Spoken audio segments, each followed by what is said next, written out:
Parents మెచ్చిన university సంకల్ Chand Patel university Gujarat. మరి parents ని ఫ్యామిలియల్ స్ట్రక్చర్స్ ని వీటన్నిటిని బ్యాన్ చేసి కండెమ్ చేయకుండా పేరెంటింగ్ ఇలా ఉండాలి అని చెప్పి మీరు ఒక పుస్తకం రాయొచ్చు కదా. ఒక ఎక్స్ట్రాడినరీ సినిమా వచ్చింది బ్లాక్ అండ్ వైట్ డేస్లో. అది ఈవెన్ ఐఎమ్ సర్ప్రైజ్ ఎలా తీసుకుంటారు అప్పుడు అని. అన్నపూర్ణ స్టూడియోస్ తీసింది. ఇట్స్ కాల్డ్ మరో ప్రపంచం. కాన్సెప్ట్లో పిల్లలందరూ ఎవరు ఎత్తుకుపోతున్నారు, కిడ్నాప్ చేస్తున్నారు, ఏమవుతున్నారు పిల్లలు అర్థం కావట్లేదు. సరే ఒక హీరో సిఐడి ఆఫీసర్ ఇన్వెస్టిగేట్ చేస్తే ఫైనల్గా ఒక వేరే వరల్డ్ ఎవరో క్రియేట్ చేస్తున్నారు. అంటే వాళ్ళు ఏమంటారు దాన్ని, కరప్ట్ అవ్వని పిల్లల ఏజ్ గ్రూప్ 5 years 6 years, అక్కడ కాస్ట్ ఫీలింగ్ లేదు, పేద గొప్ప తేడా లేదు, అందరూ మనుషుల్లాగా బతుకుతారు. వాళ్ళకున్న ఎబిలిటీ, వాళ్ళకున్న దాన్ని బట్టి వాళ్ళ డిఫరెన్సెస్ ఉంటాయి. కానీ వాళ్ళ నాన్న గొప్ప, లేకపోతే వాడు ఈ కులంలో పుట్టాడా, ఆ రిలీజియన్ పుట్టాడా, వాడికి ఆల్రెడీ ఏముంది, ఈ తారతమ్యాలని. అప్పుడు ఇప్పుడేంటి, ఒక చిన్న పిల్లోడు డబ్బున్న పిల్లోడు అనుకోండి, వాడు పని మనిషి పిల్లోడు అదే ఏజ్లో రే అంటాడు, కానీ వాడు బాబుగారు అంటాడు. ఎందుకంటే వాళ్ళ అమ్మ అలా అనిపిస్తుంది, బాబుగారు అని పిలువు, ఏమో రే అంటాడు, ఎందుకంటే అందరూ నేను రే అంటారు. సో ఈ డిస్క్రిమినేషన్ ఎందుకు వస్తుంది? అదొక it is coming from class difference and culture difference, and which is what the bane. అదే మనం అసలు ఎరాడికేట్ చేయడానికి టెక్నికల్గా ట్రై చేస్తూ ఉంటాం. ఇది గవర్నమెంట్ కూడా వాళ్ళకి ఇది ఇచ్చి అది ఇచ్చి సమానత్వం కావాలి అని అందరూ చెప్తారు. Reservations, yes. అది ఎప్పుడు రాగలుగుతుంది, నిజంగా ఎప్పుడు రాగలుగుతుంది అంటే మరో ప్రపంచం ఫార్మాట్లో రాగలుగుతుంది, which is what I was telling you. అప్పుడు నా కొడుకు అనేది ఉండకూడదు. అప్పుడు ఒక యానిమలిస్టిక్ లాలో పుట్టాం, ఒక డిపెండెన్సీ పాయింట్ రాగానే అక్కడ ఇచ్చేస్తే దాని నుంచి becomes again a sole person. అప్పుడు మీ కనెక్షన్ అనేది డైరెక్ట్గా పర్సన్ మీద ఉండాలి, which is what relatively I think will be in America, not to this extent. అప్పుడే మనం అమెరికన్స్ ఇంట్రెస్ట్ వాల్యూ ఎవరంట, తర్వాత వెళ్ళిపోతారంట, at least comparatively, maybe not as much. Stay at home takes care of the kids, if especially so the community should take care of children. So తల్లిదండ్రులు అనే దానికి అంటే ఎవరో ఉండాలి, ఎవరో లేరు, నాకు అట్లీస్ట్ మదర్ ఫాదర్ అన్న ఉన్నారు అనే ఒక ఏమంటారు, నువ్వు పుట్టి పెరిగి పెద్దయిన తర్వాత కూడా ఇంకోళ్ళ మీద డిపెండ్ అవ్వాలి, మీ పేరెంట్స్ మీద డిపెండ్ అవ్వాలంటే నువ్వు చావటం మేలని నా ఫీలింగ్. అంటే లేదు, అక్కడ డిపెండెన్స్ అనేది పాయింటే కానప్పుడు మీరు పర్సనల్ లెవెల్ అడ్మైర్ చేస్తున్నారు, not because is a father. చాలా మందిని నాకు బ్లడ్ రిలేషన్షిప్ లేదు, but I admire them, I respect them, you know, I care for them because of the personal level, not because they mean something to you. So family is not just by biological definition, but family is those that with whom you have real resonance. Another me family by itself as a word I think is not necessary. That's what I'm saying. Family anedi avasaram ledu. Malli confining ana? Yeah, confining enduku ma chinna ma mavaya ma attaya enduku? They're people. You can నీ ఏమి సంబంధం లేని మీకు తెలిసిన ఒక మనిషి మీకు చాలా ఇది ఉండొచ్చు, మీకు బాగా మేనమామ లేకపోతే మేనతో మీకు ఇష్టం లేకపోవచ్చు, just because of family. Why should there be that? అదంతా it is coming from medieval times. Just ఒక ట్రెడిషనల్గా బ్లైండ్గా ఫాలో అవటం తప్పిస్తే దానికి రీజన్ లేదు. బట్ పెళ్ళిళ్ళ దగ్గర కలిసరే ఆ మేన వచ్చాడు లేకపోతే ఈడు వచ్చాడు అత్తయ్య ఇవన్నీ బికాజ్ పెళ్ళిళ్ళు ఆ టైం పాస్ టైంలో వచ్చి కలవటానికి తప్పిస్తే రియల్ లైఫ్లో కూడా డైలీ ఇంటరాక్షన్లో చుట్టాలతో చాలా తక్కువ ఉంటుంది. కేవలం ఆ పండుగలు పబ్బాలు వడవ దోజర్ కాళ్ళు అక్కడే మీకు ఇంటరాక్షన్ ఉండేది సోకాల్ చుట్టాలతో. And it is like all those needless and useless kind of. మళ్ళీ మీరు మళ్ళీ ఈ వీక్లో మళ్ళీ ఇంకో షాక్ ఇవ్వబోతున్నారంట, మై సనీ లియోన్ బన్నా చాతీ హూ. ఇదేంటి కొత్తగా ఇది వీడియో? అంటే నా మెయిన్ ఉద్దేశం ఏంటంటే, నేను అనుకునే థాట్స్ కొన్ని అప్పుడప్పుడు నేను ట్వీట్లో పెట్టినా లేకపోతే రామోయిజం లాంటి ఎపిసోడ్స్లో పెట్టినా కూడా, రామోయిజం అనేది ఒక ఎలాబరేట్నెస్ ఉంటుంది, బట్ స్టిల్ అది ఒక ఎక్స్ప్లెనేటరీ. ట్వీట్లో పెట్టినప్పుడు 90% వరకు అర్థం అవుతుంది. Either they take it wrongly, లేకపోతే నాకున్న ఇమేజ్ ద్వారా దాన్ని ఒక నెగిటివ్ కాంటెక్స్ట్లో చూస్తారు. సో నాకు చాలా స్ట్రాంగ్ ఒపీనియన్స్ బిలీఫ్స్ ఉన్నాయి. అది ఒక చిన్న షార్ట్ ఫిల్మ్ లాగా చెప్తే, షార్ట్ ఫిల్మ్ ద్వారా చెప్తే దాని అండర్స్టాండింగ్ అండ్ ఇంపాక్ట్ ఎక్కువ ఉంటుందని నాకు అనిపించింది. So I want to make a series of short films నా. దాంట్లో ఫస్ట్ది మై సనీ లియోన్ బన్నా చాతీ. అంటే ఒక అమ్మాయి కెరీర్ ఆప్షన్గా డాక్టర్ అవ్వచ్చు, ఇంజనీర్ అవ్వచ్చు, స్పోర్ట్స్ అవ్వచ్చు, ఇది అవ్వచ్చు, ఎక్స్ అవ్వచ్చు, వై అవ్వచ్చు, పాన్ స్టార్ కూడా అవ్వచ్చు. అదొక ఒపీనియన్. అంటే పాన్ స్టార్ అనేది ఇండియాలో ఇల్లీగల్, అది దట్ ఈస్. కానీ the point is not to take it realistic. Legal aspect వేరు, మారల్ ఆస్పెక్ట్ వేరు, సోషల్ ఆస్పెక్ట్ వేరు. లీగల్ అనేది law of the land, moral అనేది తప్పు, ఇమ్మారల్ అంటాం మనం. సోషల్ అనేది సమాజం ఏమనుకుంటుంది, మన చుట్టూ ఉన్న మన ఫ్యామిలీ అవ్వచ్చు, ఫ్రెండ్స్, వాళ్ళు ఏమనుకుంటారు. ఇలాంటి వాళ్ళతో ఉన్న భయంతో చాలామంది చాలా చేరు, వాళ్ళకి ఇష్టమైన, వాళ్ళకి బెటర్ అని అనిపించిన ఏదైనా కూడా. దాంట్లో ఒక ఎక్స్ట్రీమ్ కేస్ అనేది ఒక అమ్మాయి తన సెక్షువాలిటీని, తనకున్న ఫిగర్, తనకున్న అందం, తనకున్న సెక్స్ అపీల్ని ఒక ఏమంటారు దాన్ని, తనకు ఉపయోగపడే విధంగా దాన్ని చేసుకోవటానికి, ఇప్పుడు అదిలో బ్యూటీ కాంటెస్ట్ అవ్వచ్చు, ఒక అమ్మాయి యాక్ట్రెస్ అవ్వచ్చు, లేకపోతే మోడల్ అవ్వచ్చు. ఇవన్నీ కూడా ఇప్పుడు నేను మాట్లాడినవి దే ఆర్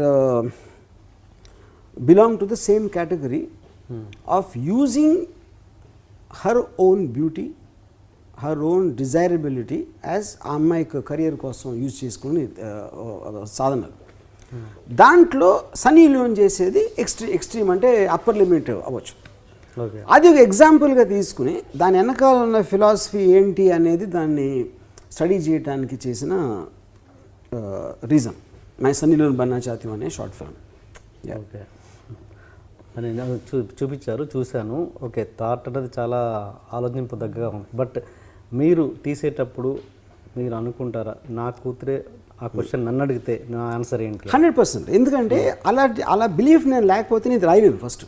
ఓకే, ఇప్పుడు ప్రతి ఒక్కళ్ళు వాళ్ళు అంటే ఇందులో ఒక సన్నీ లియోన్ బన్నా చాతిలో ఒక లైన్ ఉంది. ఇప్పుడు కేవలం నువ్వు ఎక్స్పోజ్ చేస్తే సన్నీ లియోన్ అయిపోతావా అంటాడు ఫాదర్.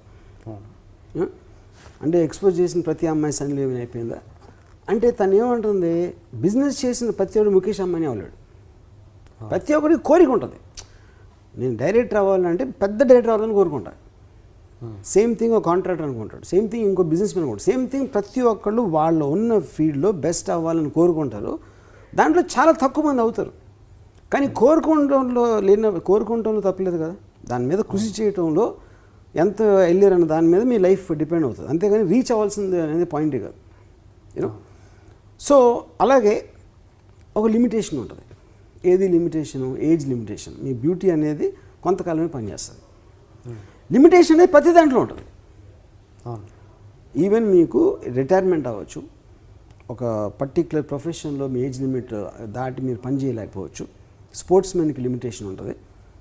కానీ ఆ పర్టిక్యులర్ టాలెంట్ ఉన్నంత వరకు మీరు దాన్ని మ్యాక్సిమం యూజ్ చేసేటప్పుడు తప్పేంటి? సో ఇలాంటి ఇష్యూస్ అనేది దాంట్లో ఉన్నాయి సన్నీ లియోన్ బన్నా చాతిలో. ఓకే, నేను అడిగిన క్వశ్చన్ మీరు కన్విన్స్ అయ్యారు. నేను 100% అప్పుడు నేను ఒక డెసిషన్ తీసుకున్నాను. సపోజ్ వీడియో వదిలేసాను, నేను ఒక ఇంజనీరింగ్ వదిలేసి వీడియో లైబ్రరీకి వెళ్ళాను, వీడియో లైబ్రరీ వదిలేసి నేను ఇంకా ఎక్కడికి వెళ్ళాను. మా ఫాదర్కి నచ్చేది కాదు, ఓకే, మా ఇంట్లో ఎవరికి నచ్చేది కాదు. నా డెసిషన్ నేను తీసుకున్నాను. ఎందుకంటే నా లైఫ్ నా ఇష్టం వచ్చినట్టు నేను బతుకుతాను, ఇంకొకళ్ళ కోసం నేను బతకను. Okay, I believe strongly in the Ayn Rand's philosophy. I live for my own sake and I will never ask anyone else to live for my sake. Okay. So the same thing goes for parents and children also. No? Parents కేవలం వాళ్ళు parents అని పేరు ఉంది కాబట్టి పిల్లలకి వాళ్ళకన్నా ఎక్కువ అనుకుంటాం కరెక్ట్ కాదు. వాళ్ళు వేరే మనుషులు, వీళ్ళు వేరే మనుషులు.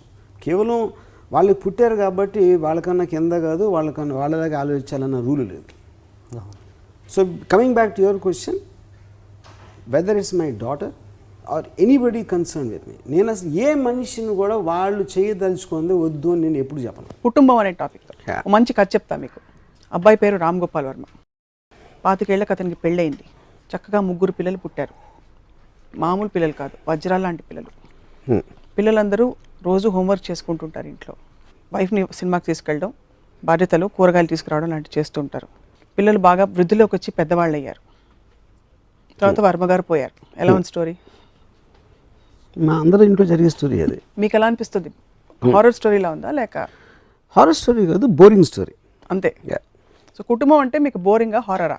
ఒకటి బోరింగ్, రెండోది అన్నెసెసరీ ఎమోషనల్ బ్యాగేజ్, అనవసరమైన బ్యాగేజ్. అంటే ఒంటరిగా ఉండటంలో ఉన్న హ్యాపీనెస్ని కుటుంబం ఉంటే కంప్లీట్గా కోల్పోతాం. కుటుంబంలో ఉంటూ ఒంటరిగా ఉండడం సాధ్యం కదా? అది పాసిబుల్ కాదు. ఎందుకంటే దానికి కుటుంబంలో ఉంటే మీకున్న పర్సనల్ ఇంట్రెస్ట్ను మిగతా కుటుంబ సభ్యుల కోసం అణగదొక్కుతూ ఉండాలి.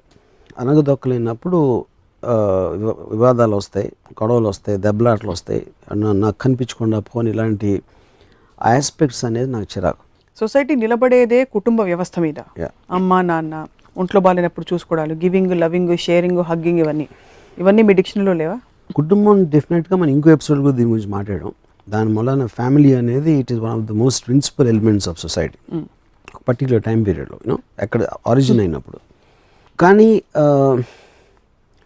అంటే ఇప్పుడు కొంతమందికి ఫ్రెండ్స్ కావాలి, లేకపోతే ఒక వీక్ మైండ్ సెట్ ఉన్నప్పుడు, కానీ ఒక కంటిన్యూస్గా ఒక ఎమోషనల్ బాండింగ్, లేకపోతే కష్టం వచ్చినప్పుడు చెప్పుకోవటానికి ఎవరో ఉండాలి. కాబట్టి వాళ్ళకి ఫ్రెండ్స్, కుటుంబ సభ్యులు లాంటి వాళ్ళు అవసరం అవుతారు.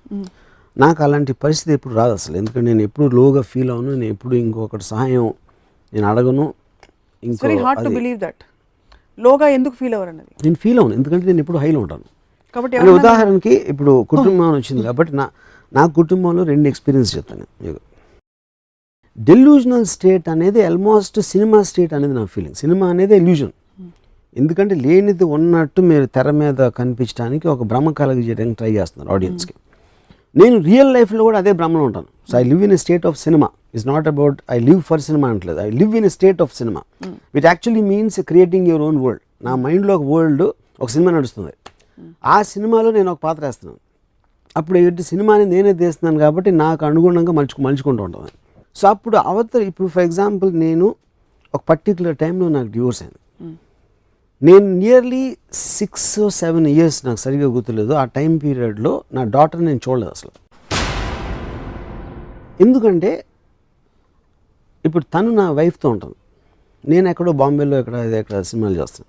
సో అప్పుడు ఎప్పుడైనా ఒక ఇద్దరు విడిపోయినప్పుడు ఆబ్వియస్లీ మనస్పర్ధలు ఉంటాయి, ఏదో కారణాలు ఉంటాయి, వాటెవర్. అది ఉన్నప్పుడు మీ ఫాదర్ ఇలాంటి వాడు, లేకపోతే తన పిల్లలు వినేస్తారు అని చాలామందిని చూశాను.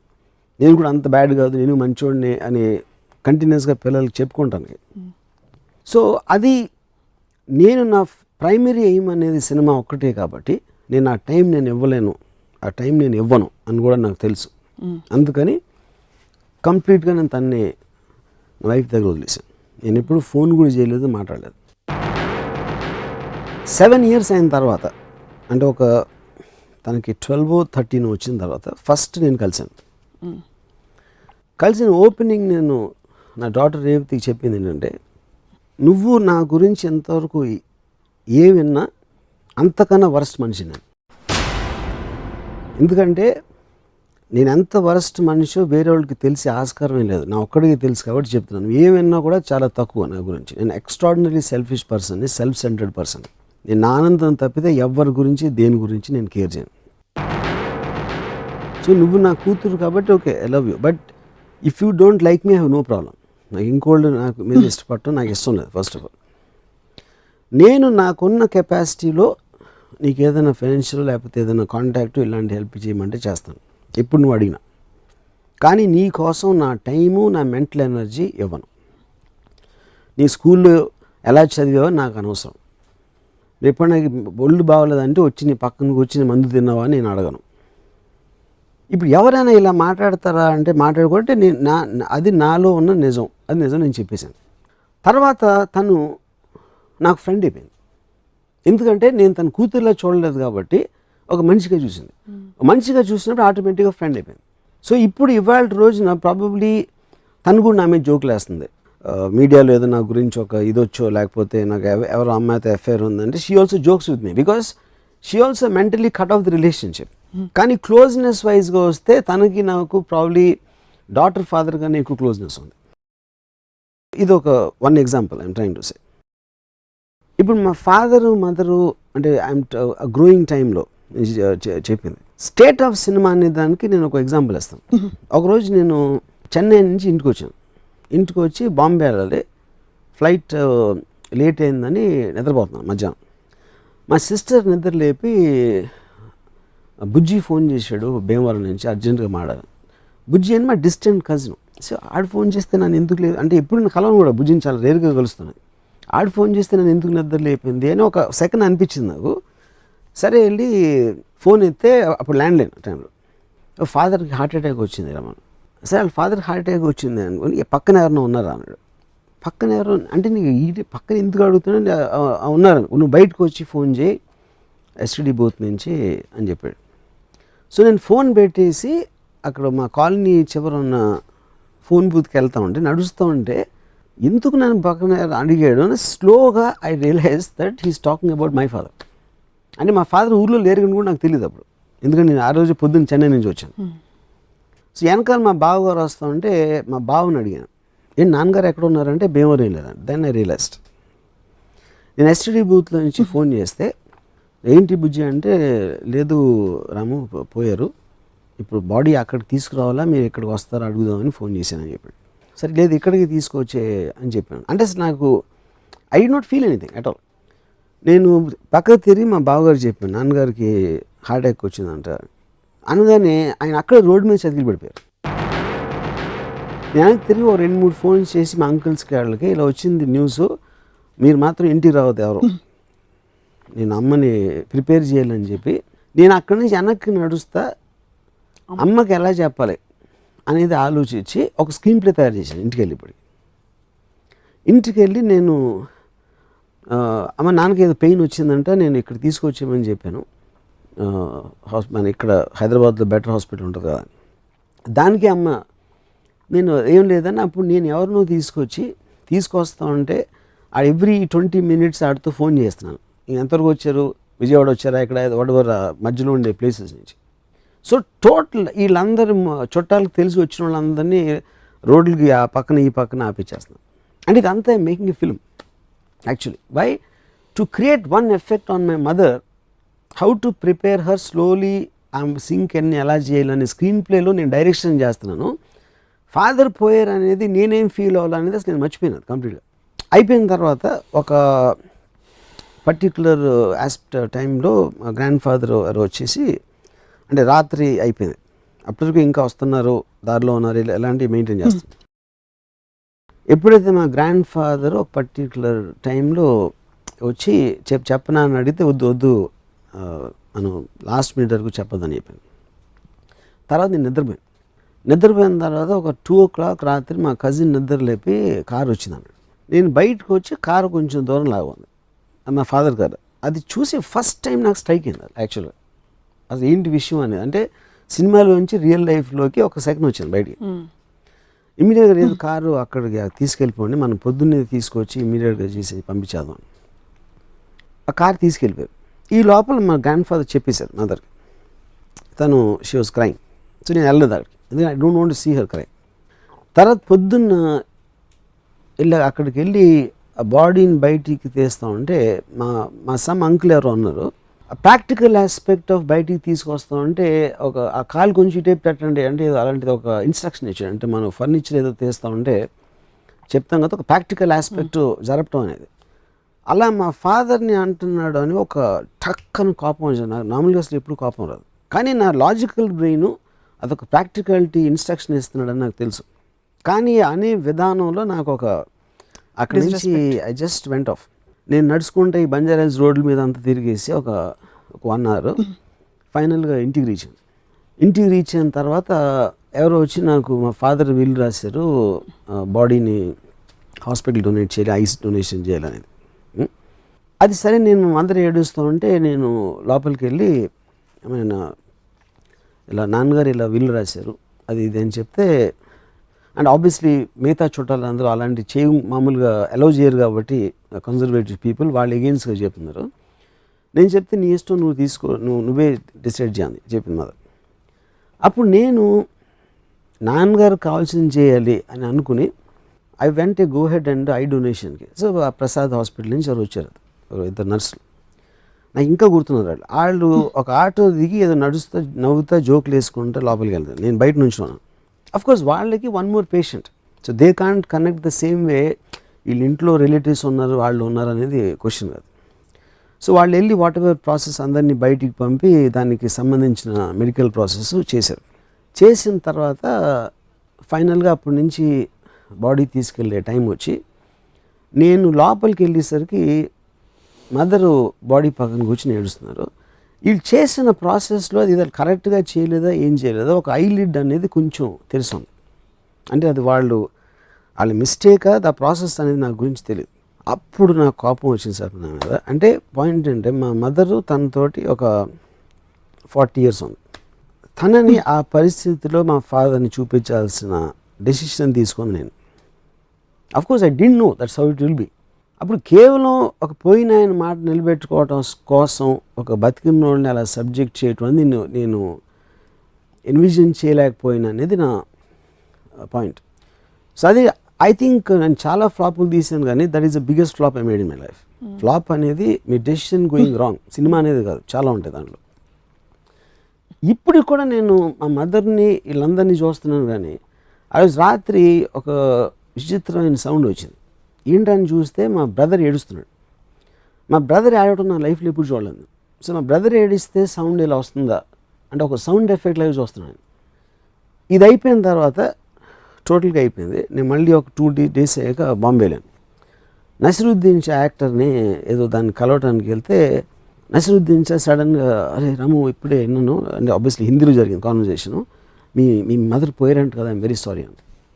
అంటే ఆబ్వియస్లీ తనకి ఏదో రాంగ్ ఇన్ఫర్మేషన్ వచ్చింది. సో నేను ఇప్పుడు మా మదర్ కాదు ఫాదర్ అంటే ఆయన ఎంబారెస్మెంట్ ఫీల్ అవుతాడు కదా అని నేను వదిలేసి అవును అనుసరి. అప్పుడు తను ఆయన మదర్ గురించి చెప్పడం మొదలెట్టాడు.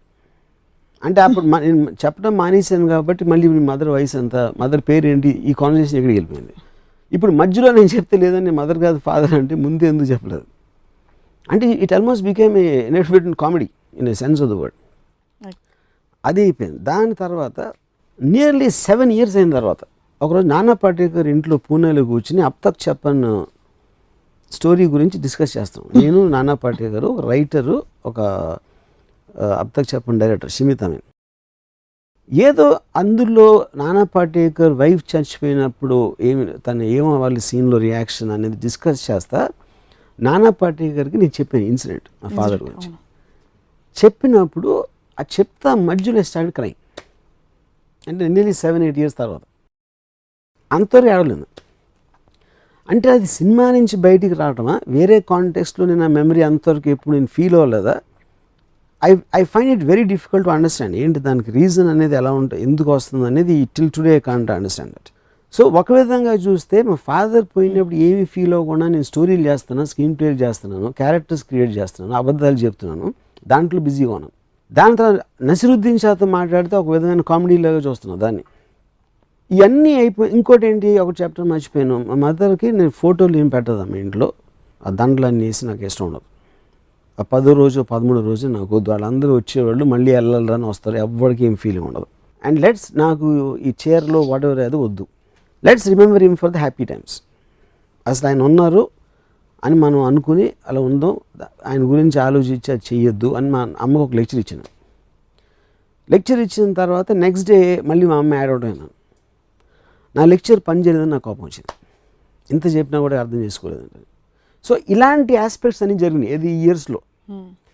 కానీ నేను ఏడ్చింది మాత్రం 7 ఏళ్ళ తర్వాత నాన్న పాటేకర్ ఇంట్లో ఏడ్చాను. సో అది ఏంటో అసలు ఐ కాంట్ అంటే ఒక ఎమోషన్ని సప్రెస్ చేసి దాన్ని I didn't want to express లేకపోతే ఏంటి అనేది నాకు తెలియదు. కానీ ఈ హోల్ థింగ్ ఫ్యామిలీలో ఒక పర్టికులర్ ఆస్పెక్ట్ అంటే నాకు because you have some kind of relationship, వాళ్ళు ఏమైనా చేసినా చేయకపోయినా వాళ్ళకి ఏమి జరిగినా అనేది ఒక ఎడిషనల్ బర్డెన్ అయిపోతుంది.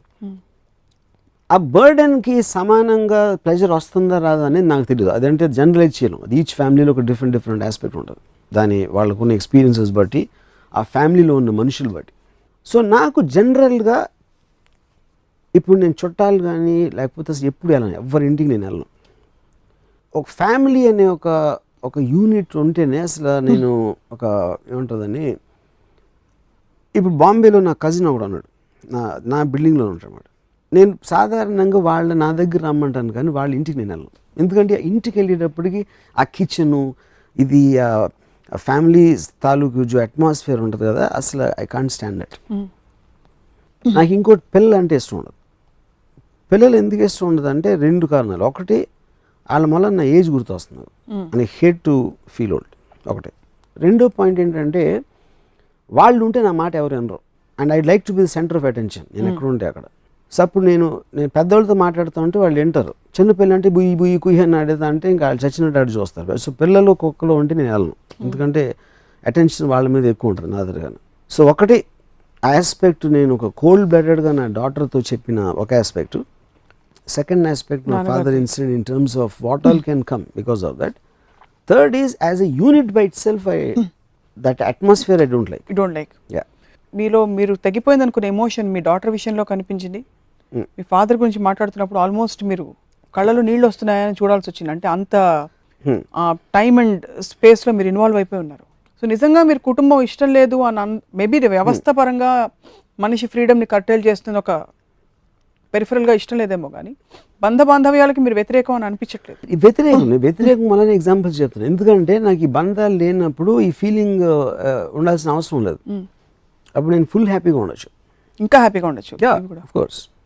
గౌతమ్ బుద్ధుడు ఇదే చేసి వెళ్ళిపోయాడా? How do you understand? అంటే మీరు ఆల్రెడీ పురాణాలు మాట్లాడినప్పుడు అంటే ఇప్పుడు గౌతమ్ బుద్ధుడు ఫ్యామిలీ వదిలేసి తను వెళ్ళి అక్కడ కూర్చున్నాడు. నాకు నిజంగా ఏం చేశాడు సరిగ్గా తెలియదు నాకు, ఏం చేశారో.